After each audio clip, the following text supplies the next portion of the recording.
the roller coaster of emotions. We were like, we're not going, we're not going. We're retiring. No, we're staying. And then we're going to the Olympics within 2 weeks of the Olympics starting. And then we're not going. It was just like this like wild roller coaster of emotions. Excellence is about standing, and excellence is a requirement for your dream to come true. I think I was being like drowned by one of the other kids in my little group. I had started a week-long camp. I used to be a gymnast, so not swimming too much, but always loved the sport. And then I did my little week camp, and it was like 5 of us. And I just remember being like drowned by one of the kids, like being pushed underwater.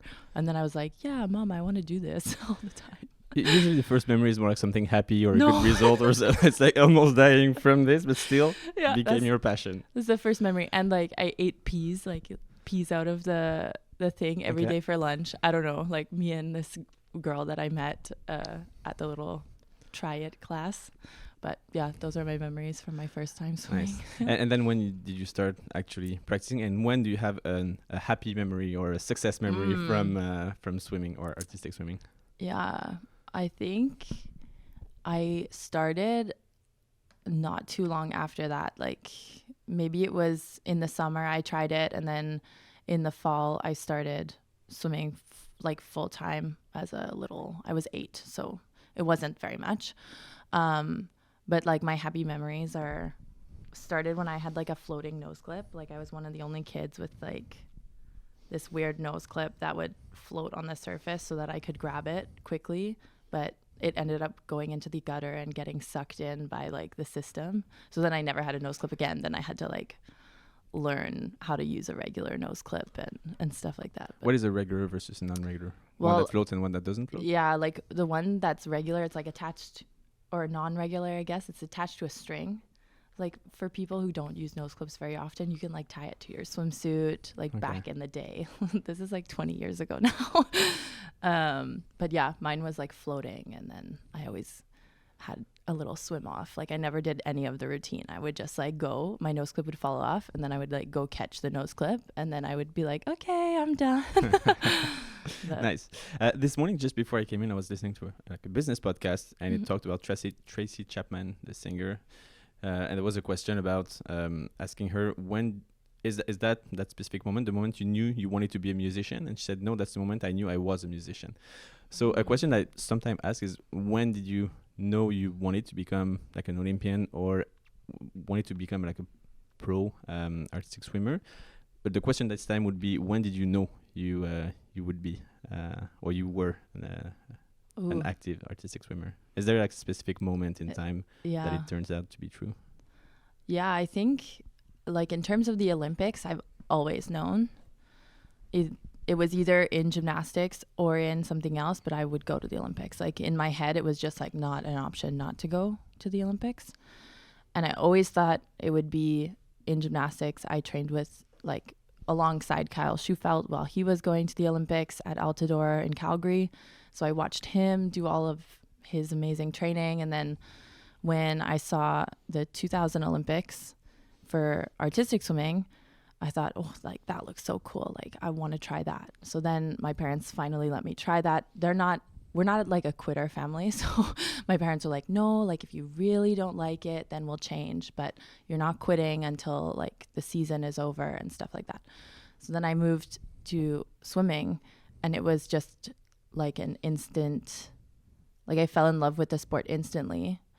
And I never really thought about life without it. Like it was really tough. And I had a lot of like moments where, you know, there were tears and stuff still at the young age. And I had a little attitude back then. I still probably had an attitude like later in my career, but I would like get kicked out of the pool sometimes and stuff like that. And I always was like, oh, well, I'll be back tomorrow. And like, it was just never something that crossed my mind that I wouldn't succeed in the sport, you know? So from the moment you started, you kind of knew, or at least you knew that was your North Star and that you were just, that's the thing you were chasing. Yeah. Like the Olympics was like no questions asked. I was like, I didn't know how I was going to get there, but I was going to go in some capacity.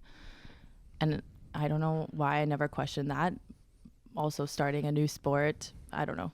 Yeah. Isn't that the way to think as well? To I say, guess so. I'm just going to get there. I Otherwise, guess so. if you start asking yourself, then you just start doubting, right? Yeah, So exactly. you were in Calgary, you said, by at that point. Mm-hmm. Is there any, is it known for artistic swimming or not really? Yeah, pretty well known. I was with the Calgary Acrobats. They were a really big club at that time. When I started there, I had like a really good group of coaches. I started as a young age group in a really tiny pool. It had like a rock climbing wall and stuff like that. And then quickly moved into the national stream program. So competing at nationals and stuff like that.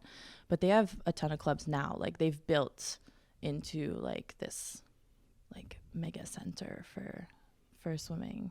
They have like Killarney, they have Winter Club, they have all of these other places.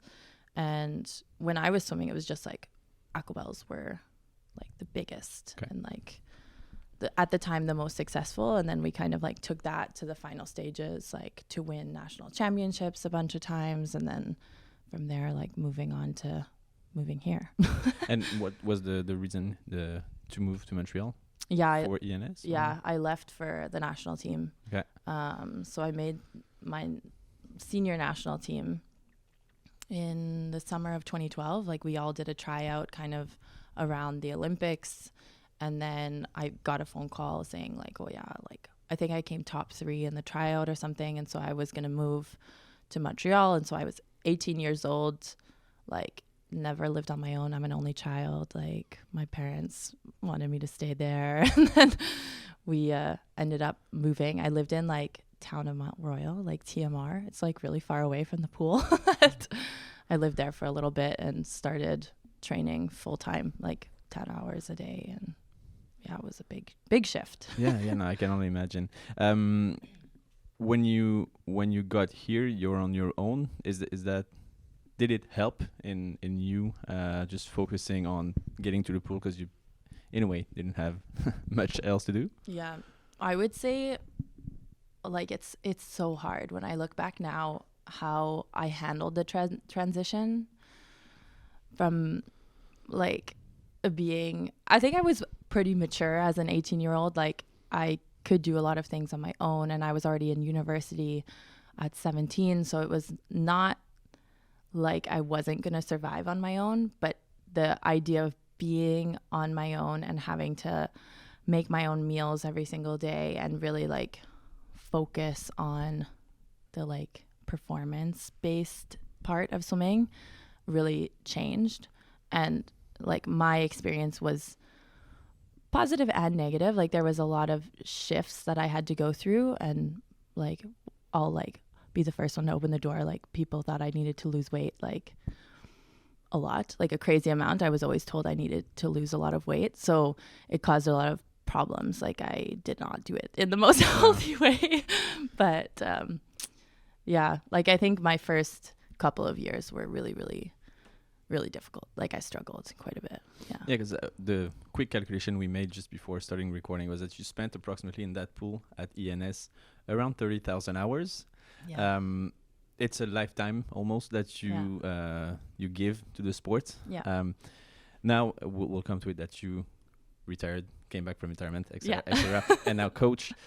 Looking back on it, do you think these are necessary steps that you need to go through in order to reach the top? You said it was difficult, but it cannot not be difficult to reach those levels.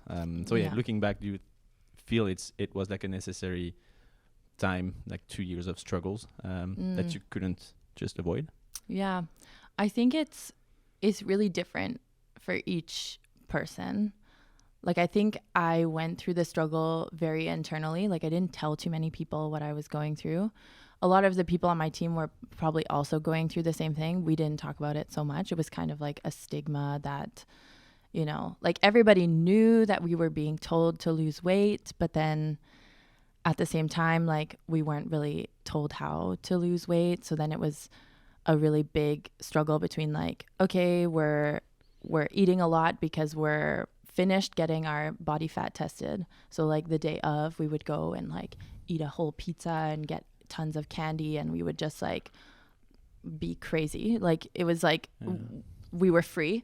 And then after that, like the next day we were like, okay, like now it's time to eat salad for like the rest of the time. Yeah, but like you said, you spend 10 hours a day in the pool doing crazy exercise. You're gonna just feed off salads, right? Yeah, like I wish it was that simple. Like when I look at it now, like when I ate more, I lost more weight. Like when I didn't think about losing weight or anything like that, when there was no pressure, I was a lot better. Like I felt a lot better, and it was easier to do, even though I wasn't trying to do it. But at the time, I think I was like so stressed, and I didn't really like understand why I was doing the things that I was doing. I didn't understand like why it was so hard. I think at the end of the day, like 10 years later, like in the end of my career, I was like, okay, I'm going to the pool. This is my job. Like I really enjoyed my job. I was having a lot of fun. I had a really good coaching staff. I had a lot of really good friends, and it took a lot of pressure off. And I think at the beginning, like I missed that part. Like I was always under pressure. I always felt stress. And sometimes it was good. Like it pushed me to be better. Sometimes it was bad. It like took me to a different place, you know, if that makes sense. Definitely. And that's also what I said before we started recording, is that I see a lot of similarities between elite sport and startup or just business. It's you end up sometimes getting into like some sort of a routine, and you just don't take the time to step back and one, kind of realize what you've accomplished so far, and two, understand why you're doing it on a daily basis, because you just grind it out all day, every day, all day, and you end up being tired and sometimes just not depressed, but getting anxiety or whatever it might be. Yeah. There was there any support in that sense? Now it became more usual in the elite sport that talk about depression and low moments and stuff. But if that was like 10 or 15 years ago, it was probably kind of everything. You had to hide everything under the carpet and pretend that everything was doing well, right? Yeah, I think like at that stage, like at the early stage, you don't want to like ruffle anybody's feathers either. So you're kind of just like, oh, like I'm not doing so good, but I think I should just like not say anything and I'll be fine. Like I think that's where I put it. I put it in a corner. Like I told my family, and like we had open conversations about it, so I could communicate with people, and I had my own therapist on the side. Okay. But I definitely didn't tell anybody within like the closer circle here, because I thought, oh, I'll get taken off the team. Like there was enough of us that like you're replaceable. At any moment you're like, I'm out. Yeah. So I think I kind of left it for a little bit. And then as I got older and as I started becoming a leader on the team, I had more conversations about it with my teammates to try and be like, okay, like you need to talk to people. Like the mental health is there. There's reasons for, you know, game plan is here so that you're supported, and you have all of these programs provided to us by, you know, the INS and the sports system to allow us to ask for help when we need help. But I didn't use them at the beginning, and I don't know if it's a good thing or a bad thing. No. Now I feel like I'm pretty good at like handling it and knowing when to ask for help, but at the beginning it was more of a slide under the radar. And is there also a thing that, in a sense, when you're younger, like you said, you can be you're replaceable, so you want to prove yourself, so you assume that by saying that you feel like crap that day or whatever, you might just be kicked out, versus after 5-6 years, and when you become more of a senior athlete, then you're like, you know what, I know my worth, so I'm gonna say everything, and fuck it if people don't like it, right? Absolutely. When I was swimming at the beginning, I swam with bronchitis, I swam with like kidney infections, like I swam when I thought I was gonna die. Like there was like no I was like, I'm not stopping, I'm keeping my spot on this team. And then closer to the end, like I was so much older than everybody else. Like I think I was at least like 4 or 5 years older than some of the people on my team, that it was like, grandma, everybody would call me grandma. They'd be like, grandma needs to go take a warm up. And so I would do my warm up for like 10 extra minutes than everybody else. They would start swimming, and then I'd be like, I'm ready when I'm ready. And I would be in pain like so much. Like at the end I was in pain almost every day. So then it was like, okay, how do I manage that? And I knew at that point, like, I was like, well, if you take me off the team, you take me off the team. Like I was like, Yeah. I've been there, done that. Like I want to go to the Olympics. That's the goal, but I'm not going to like sacrifice my like health, my physical health either in the future. And so you said grandma, this was grandma. like 3-4 years ago. So you were 26, 27. 27, yeah. Does your body age that fast in a sense in the sport? Yeah. Do you really feel at 26 that you're not as whatever quick and healthy as you were at 22? Because it feels, I'm 31, not yet, I'm 30, but still I feel sometimes I joke that, you know, I wake up, I'm tired, or if I have one too many beers, I feel asleep, but I know I'm still quote unquote at my peak or not, no, aged too much, but you really feel that the aging process is very much shorter in that sport? I do think so. Like, I think also because we're in the water so much, you don't have as much of the like stress on the joints from gravity. Okay. So you kind of like get used to the feeling of being weightless all the time. So kind of rusty on your it's like it hurts. Like it actually hurt when I retired. I had like swollen legs for months. Like I couldn't walk for a solid amount of time. I was just like walking around and I would have like fat ankles. Like they would just like explode because like they weren't used to being I think it's because they weren't used to being the right way. Like they weren't used to being like normal. But I think with all of the injuries we have too, like we have really bad hip injuries, knee injuries, shoulder injuries. Are these because of the movements of the artistic stuff that you do? Yeah, like the repetitive rotational movements. And like we always start and stop. Like there was, you know, we had injuries and then you take a break and then you come back, then you go full force for however amount of time to finish the competition, then you take a little break, then you go back, you're full on.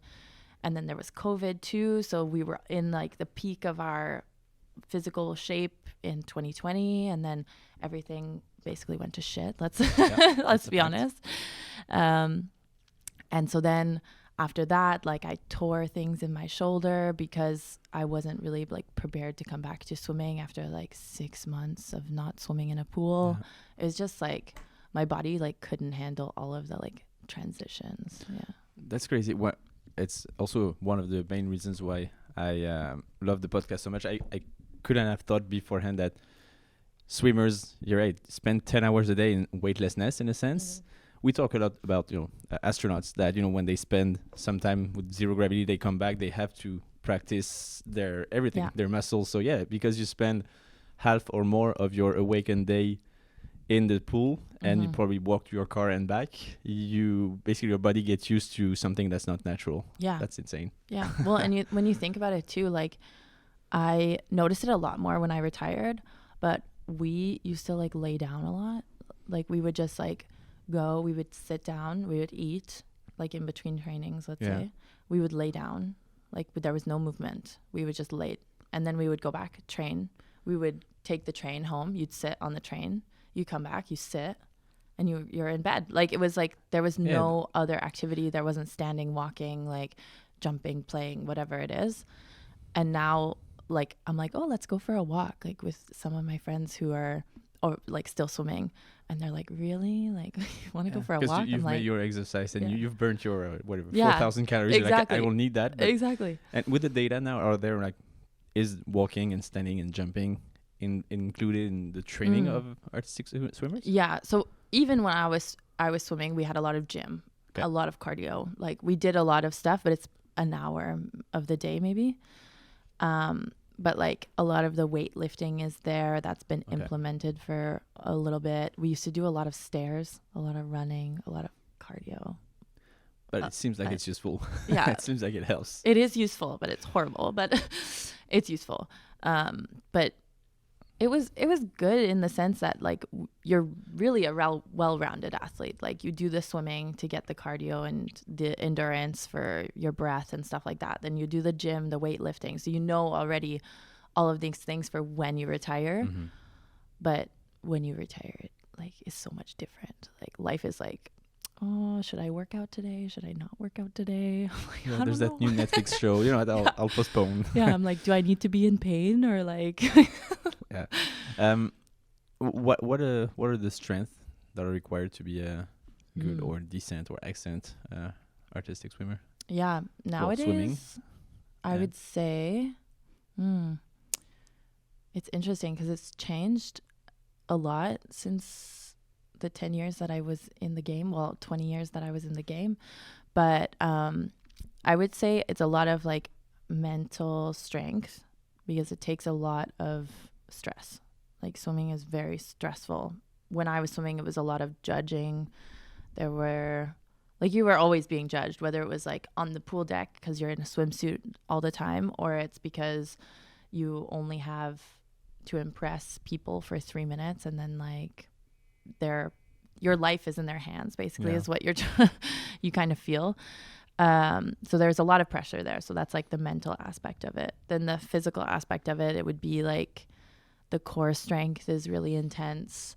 You'd have to find your alignment in water, which is moving all the time. And there's other people around you that are also moving you. So lots of times there's like whirlpools. That's how you say it. Whirlpools and vertex and stuff like that. So you get like sucked into a pattern and stuff, and you have to really like control yourself to try and stay within like the group of 8 so that it's not noticeable that like things are shifting underwater. And I think the other thing would be like trying to make it look like it's really easy when it's actually really not that easy. Like there's so much happening and we're like kicking each other and like toes are being broken or like people are getting smacked in the face, and then you come up and you're like, everything's fine. There's that stuff. Like I said, it's a lot about perception as well. Yeah. Because it's not just when you're in the pool, because when you're cold on the pool deck and then you get into the pool, the show in a sense already started. So it's fascinating. Mm-hmm. And also, like I said, the mental aspect of being judged, because when you think about it, and you're totally right, like the 100 meters sprint, it's if you're the fastest, you have a number. That's how many seconds it took you to run that distance. If you play basketball, if you score more points than the others, that's it. Well, there's a referee, but it's 10% of the results. For you, it's all about what someone and someone's or a few people decide that you'll have. And maybe that brings also to the more technical part, which is how it changed recently. You said it's getting more fair in a sense. Is that what you mentioned, the part that is mentally stressful? It's not just how you perform, it's how the performance was seen by so-and-so. Yeah, absolutely. So now, since I've retired, they've changed or unretired, retired and unretired, still unretired.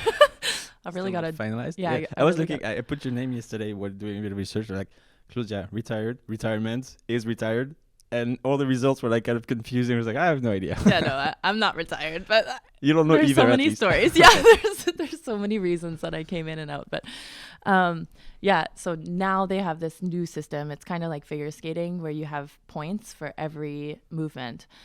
So there's a chart that we work with, and basically there's some limitations, but not a lot. Like the really hard movements, you can do as many as you want. So the hybrids now, where your feet are out of the water like that, can be really, really difficult or really short. It's up to you to decide. But if you miss one movement, everything's gone, like the whole difficulty. So it's really, I think for the athletes, it's much more stressful.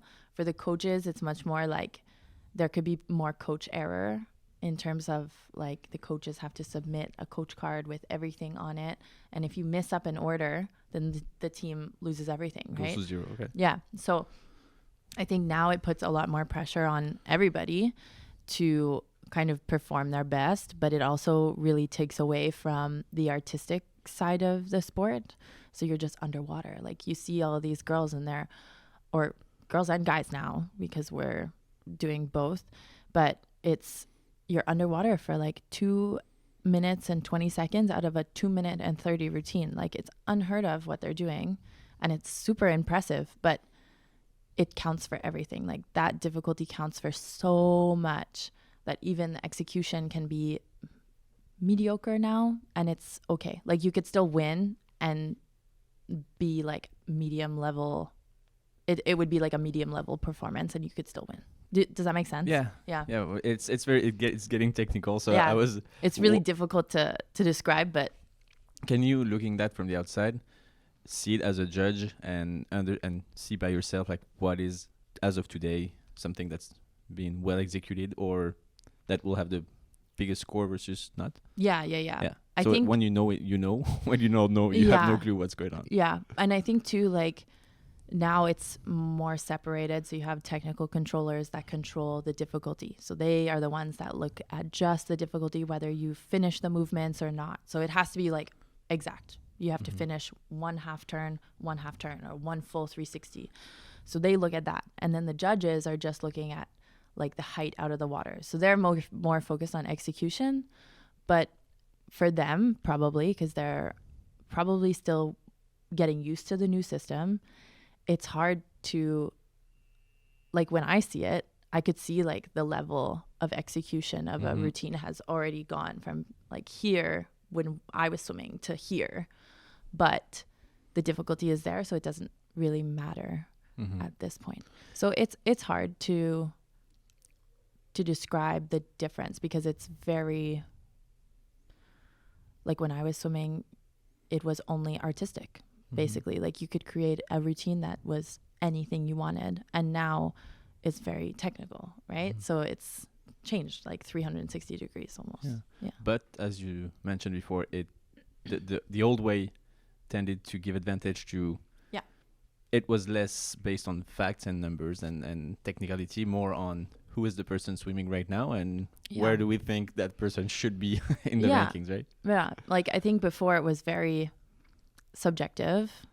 That's the word. Yeah. It was not like you could go into a competition, you'll be like, yeah, I'll come 7th or whatever. And it was pretty much the same no matter what, like no matter how you trained before, no matter if you were better than the person ahead of you or worse than the person behind you, you will always come like pretty similar. It was like very small range. And now like it can change from like person who's at the back can like win the competition. It's like crazy. And it's nice, but for you as an overachieving person like anyone going to the Olympics and all that, how can you still stay motivated when you know in a sense that there's that unfair advantage for Mrs. X and Mrs. Y versus you?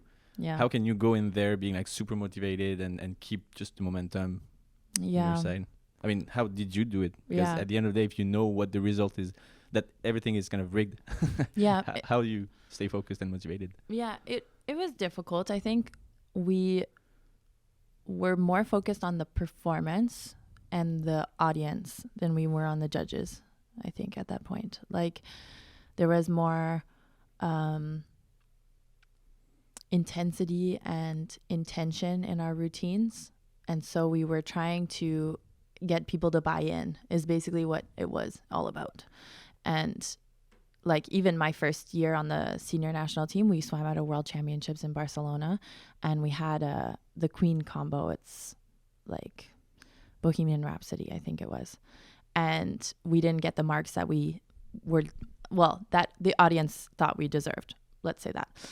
And we turned around and like in a stadium of like, I think it was like 17 or a bigger number, 1,000 people, like the whole side stood up and clapped for us, and they like all booed the judges, and it was like a crazy experience because we didn't really realize at that point like how much of an impact you can have on a like huge group of people like that. But I think that was the driving factor for most of us, was like continuous improvement of the routine, performing it at our best, kind of like giving us something to be proud of instead of focusing on the results. But at the end of the day, you still want to win, right? Yeah, at the end of the day, you want to win. But right? For viewers or like spectators like me who know just the bare minimum of artistic swimming, how can one enjoy, or let's say in 30 seconds, how would you train me on appreciating more what I see when I see artistic swimming? Because I have no clue. I see it's beautiful, but I have no... That's all I can say. Oh, yeah, it looks nice. Yeah. Pretty much. How would you, for a spectator, and with the Olympics coming and the Canada team that will be here, how could we cheer on the team and actually understand what's going on? Yeah, I think now with the new system, you want to look at height of the highlights. So they have acrobatics. They're going to throw people in the air. It's going to be really impressive. They're going to do some things that are really risky too. because you want to have that risk to increase the difficulty. So there'll be some things that are kind of like shocking and exciting, especially now that they've introduced the acrobatic routine. So when I went to the games, we only had a free routine and a technical routine. But now there's 3 team routines, which is way better, to be honest. Like the acrobatic routine is super cool, also because I made it up, so I'm very happy about that. I don't know if they're going to keep it for the games, but I'm very proud of that little routine. But also the like speed, I think, is really important now. Like the speed of how they turn underwater. Like they're going to spend a lot of time not breathing, which is really important. Well, it's not important. It's more of like the more they're underwater, the more difficulty they should get. And you want to really see that they're still synchronized, because even in the new system, you can get docked points for not being synchronized. So synchronization, altogether movement, stuff like that. Creativity is still there a little bit, but it's not as important as before. But focusing on those like big risk-taking movements, yeah. Okay. Earlier, and actually at the beginning, you said that from the get-go, going to the Olympics was your one and only goal in a sense.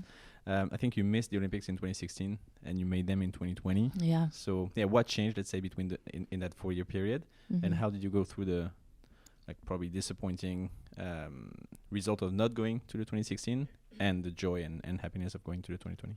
Yeah. It was a road, let's say that. Like it's not like the easiest journey I've ever had in my life, but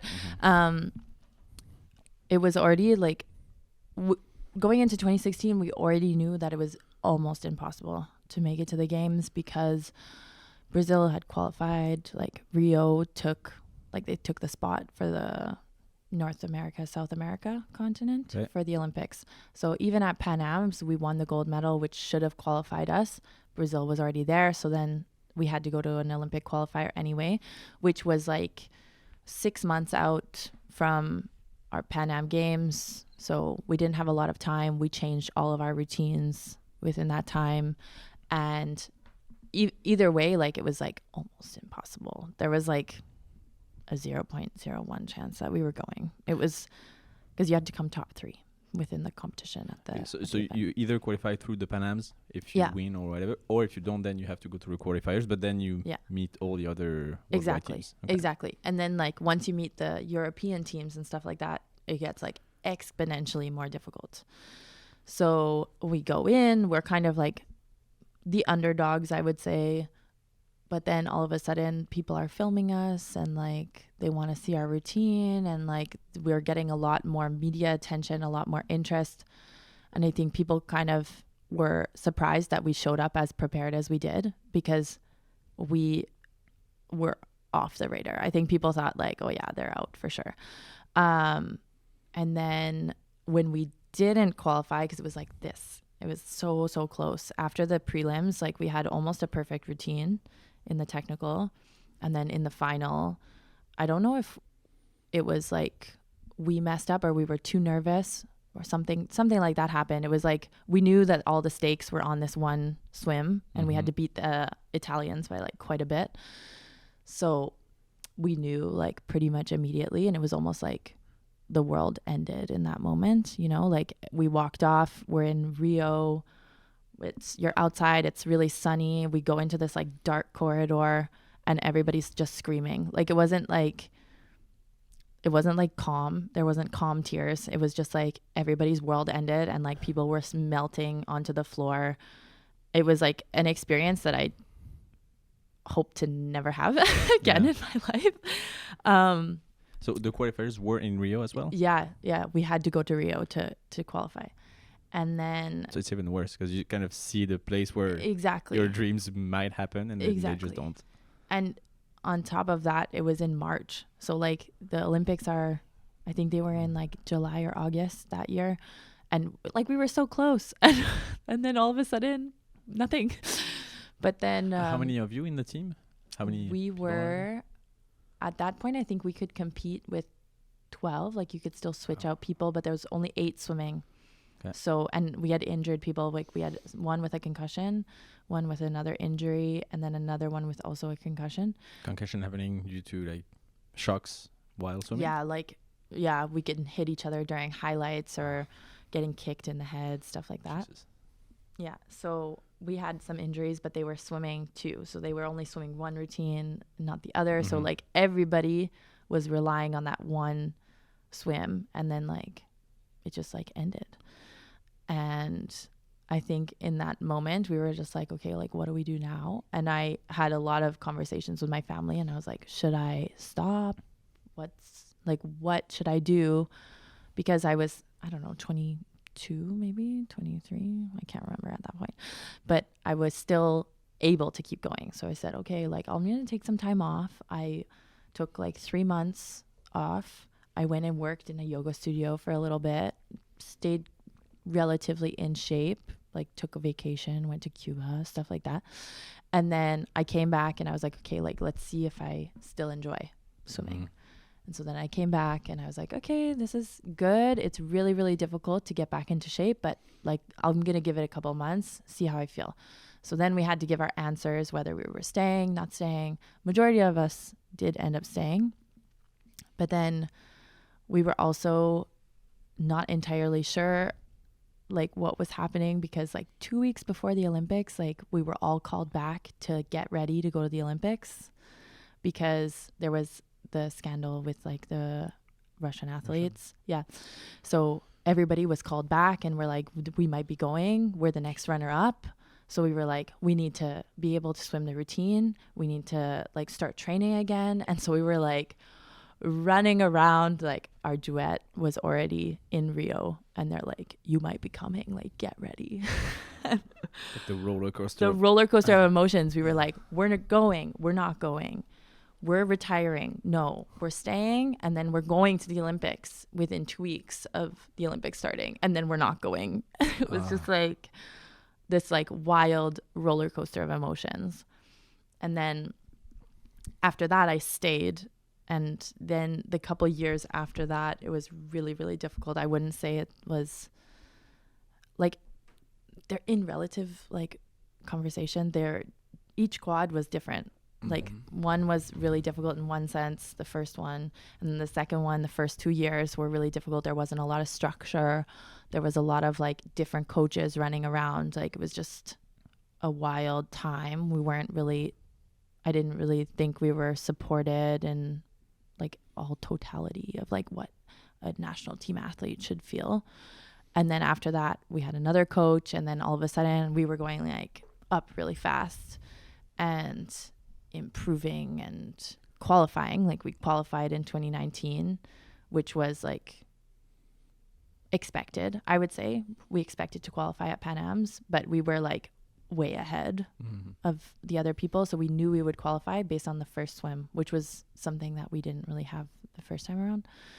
So that was really nice. And then after that, like COVID, like it was like my entire journey was just like, I want to go to the Olympics, and like, let's see how many times we can tell you not to go. Yes, no, yes, no, yes, yeah. no, yes, no. And then you can go. Like finally, like we'll let you go. But like it almost ended, like my career almost ended so many times. Like even after COVID, like I said, like my shoulder was ripped apart.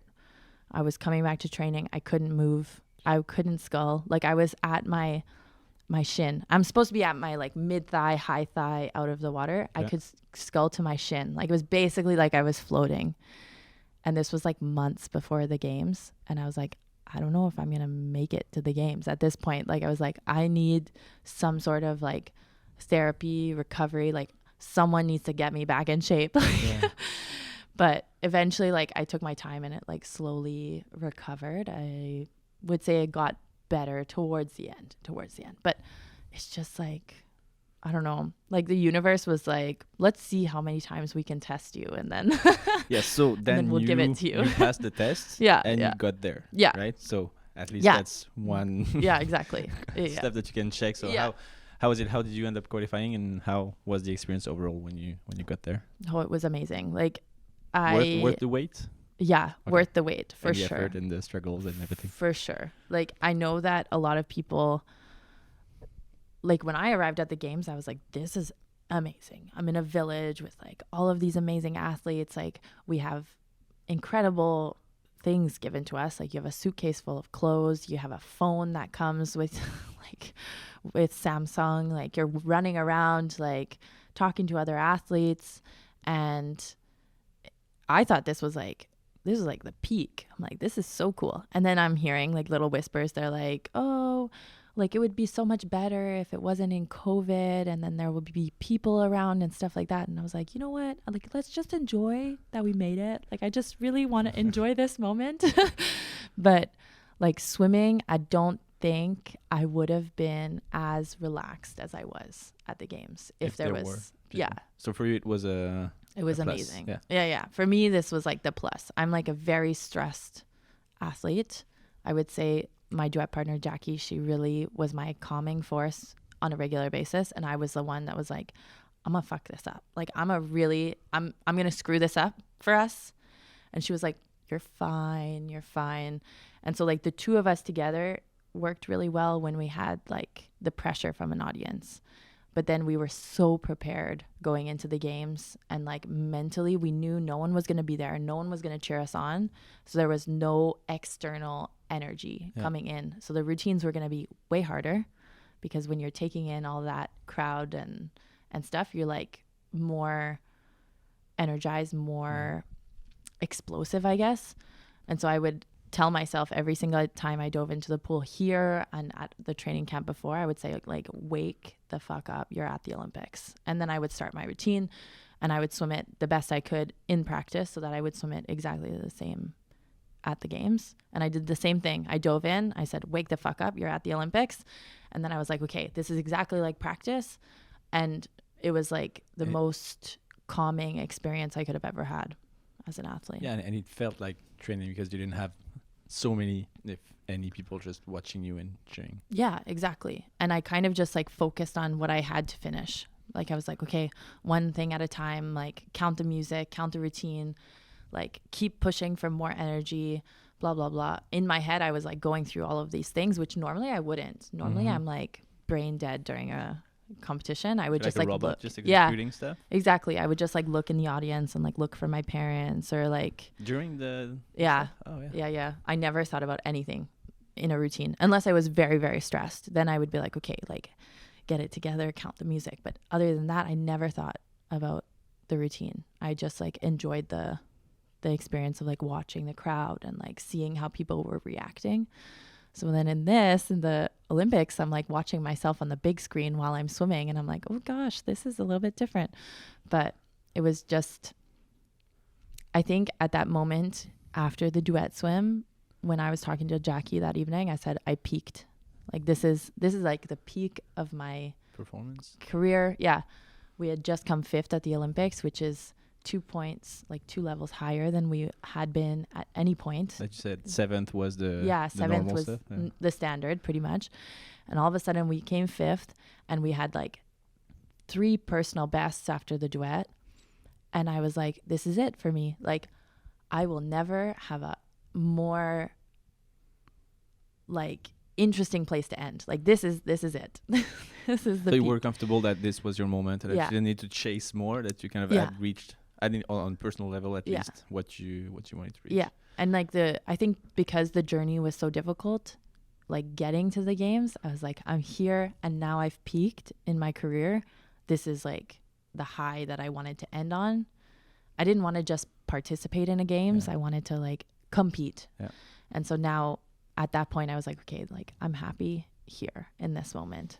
And so it kind of made the Olympics like this bittersweet thing that we like just kept improving every single time. And like I wouldn't have changed it for the world, even if it was in COVID and there was no people. Like I would love to have my family there, but it was amazing. So that's like you said, it's the peak, it's the best moment. Is there a tougher moment when you get home, or when you realize that, you know, if it was the peak, then anything after will be slightly lower? Is there some sort of a backside or a flip side of the medal that is basically just going down? Yeah, absolutely.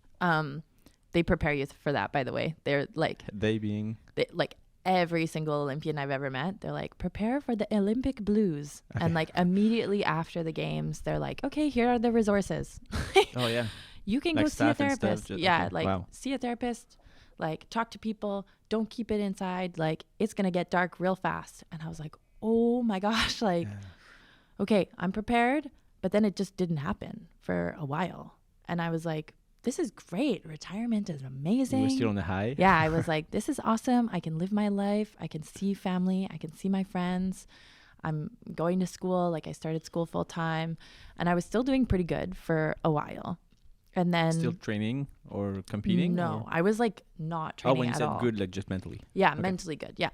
Not training at all. Like completely, I didn't get into a pool for a while. Like, and then at one point, probably like, I want to say 2020, I think end of 2022, 2023, I had like some personal life things happen, but also I just was like, what am I doing? Like, why am I in school? Why did I stop swimming? Like all of the questions came up a lot later. And like the down, like I hit the down, like Actually, a year and a half. a year. Yeah. Wow. Like a year and a half later. Yeah. So when everybody was like, oh, how's retirement? And we were all on a retreat with the athletes together. And I'm like, retirement is great. Like, do it. Like, it's awesome. Retirement is awesome. You can do whatever you want. Like, you can succeed in whatever you want. You can try new things and experience new things. But then at the same time, like, I was somehow still on the high of like enjoying like the newness of it all, I think, because I had never had a life outside of swimming. So I think I was just like experiencing the freedom. And then after that, like once that like subsided, I hit a low like pretty quickly. And then I was just like kind of floating there for a little bit. I don't know if I like came out of it or if I just like moved on from realizing that I was retired. I don't know. And is that when you mentioned that you retired, unretired, is that the reason why if I just go back, it will fix things? Basically? Absolutely. I unretired after the World Championships in 2022. So like I already was thinking about it. Okay. And I thought, okay, like maybe I can come back and like I can help the team. Like at that point, the team was struggling a little bit. So I was like, I could come back. I could help the team. I could do all this stuff. And then like the thought of going back in a pool like was actually like, it just like made me not want to do anything. I was like, the thought of getting into that like cold water on a regular basis and like pushing myself to that extent, it was like physically hurting. Yeah, like I could like feel it in my gut. I was like, this is not good. I don't want to do this anymore. Then I retired shortly after that. Then I retired number 2. Yeah, retired number 2. Okay. Then I was like in retirement for a little bit. I didn't swim for a really long time. I didn't even get in a pool. Like I didn't do lap swimming or anything. Like I was out of a pool for probably the full till 2023. And in 2023. And then I was asked to come back and like see how I would feel about it. And I was like, yeah. So I came back. I unretired. It's like Michael Jordan. Yeah. I was like, yeah, why not? This would be great. Like, I'm like, why not like put everything else on hold and like, I'll be 30 soon, but it's okay. I'll just like start life later. But then I don't know, like part of me, I just like, I couldn't do it. I like came back for, I think 1 day. Literally, I came back for 1 day and I was like immediately in pain. And I was like, maybe I could get in shape and it'll be okay. And then I was like, no, it won't be okay. So I still officially have not re-retired. Okay. But like the door is open if I wanted to. But for now, like I'm just enjoying life too much to come back into that environment. You're coaching, right? So it keeps you also close to the pool and athletes and stuff like that. Yeah. I really enjoy the coaching part. I think if I wanted to do it for the rest of my life, I would. But I also know that I need other options. Like I want the degree and I'm in marketing right now in Concordia. So I know that like is a goal that I want to finish. Like I don't want to have something that I'll regret later, you know, when I'm older and stuff like that. But we'll see. In that case, imagine tomorrow morning, artistic swimming doesn't exist anymore. It's not even a thing. Yeah. What is it that you think you would like to do or might Oh gosh. excel at? I think I still really want to work with athletes. I would love to work at like the Canadian Olympic Committee or within like that sphere of people and the environment there. I think it's really interesting what they do. I would also be really open to working with like nonprofits and stuff like that, kind of making a bigger difference, something a little bit bigger than myself. I feel like if I have something where I'm like, okay, once the day to day gets a little bit too boring, then I'm like, okay, I need something else. Like it's like the atmosphere of being an athlete has also kind of taken into account like normal life.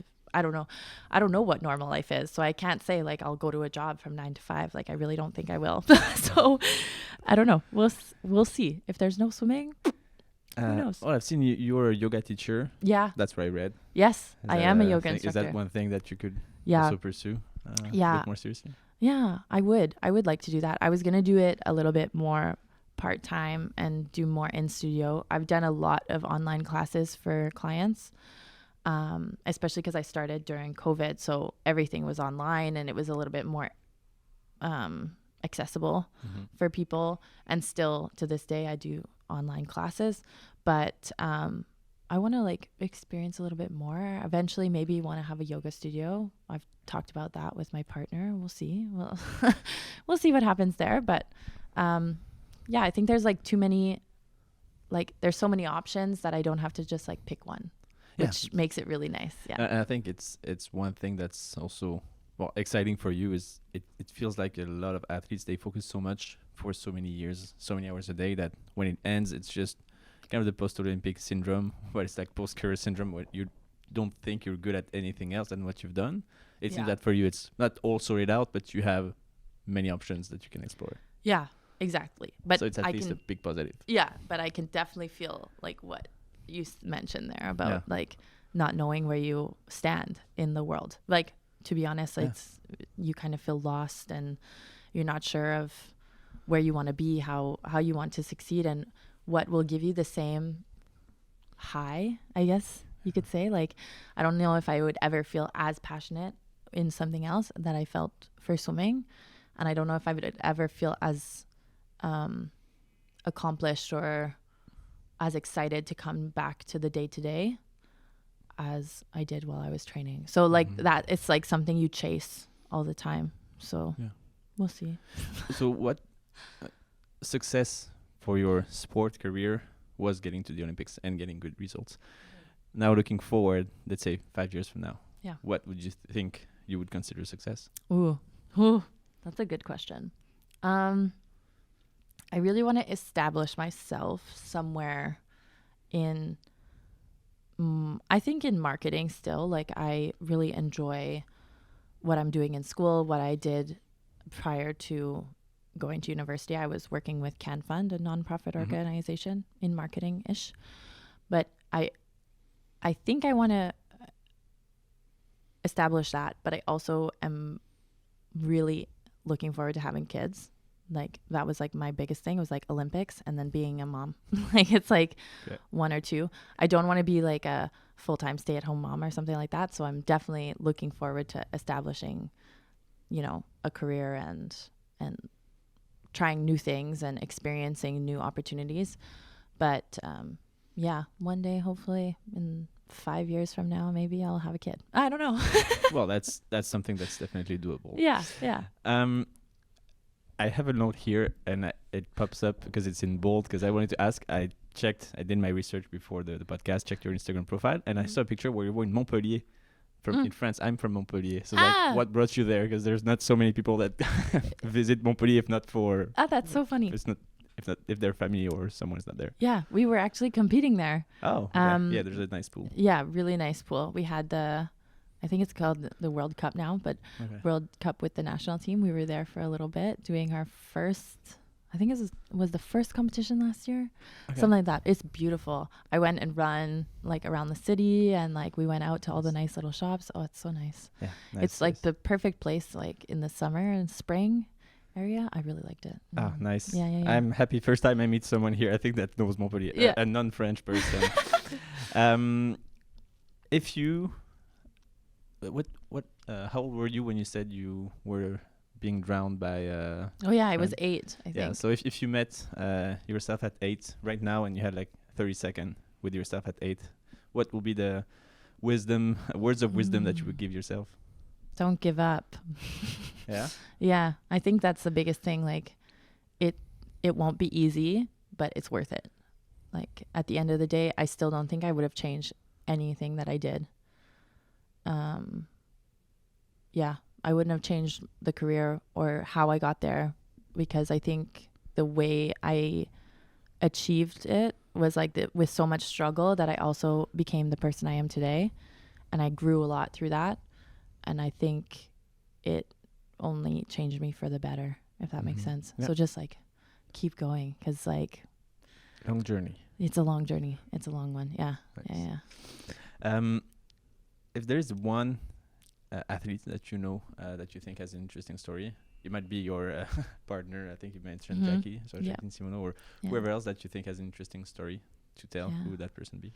I think I would say Kyle Schufelt. I don't know if you've interviewed him before, but he's amazing. He like I mentioned before, we were in gymnastics together. He won a medal in, I think, 2004 at the Olympics, and then went back to the Olympics after breaking both legs in training. Like, something wild happened right before he had to go back to the games, and then competed at the games. So he's a very interesting person, and he's like from Calgary, nice. Right? Yeah, he's from Calgary. Okay. Yeah. Nice. Yeah. I'll try to reach out. Yeah, why not? Awesome. Yeah.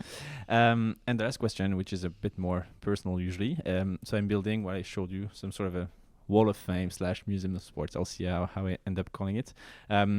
Asking usually, do you have anything from your career, like a gear or something that you think you could hand out with a small signature on it? Yeah, I definitely think I do have something. I could probably get you like one of those little sparkly hat things that we used to put on. Yeah, I think I have one. I literally just moved like a couple of months ago into a new apartment, so I'd have to find it. Yeah, but I think I can get one fantastic. For you. Yeah, awesome.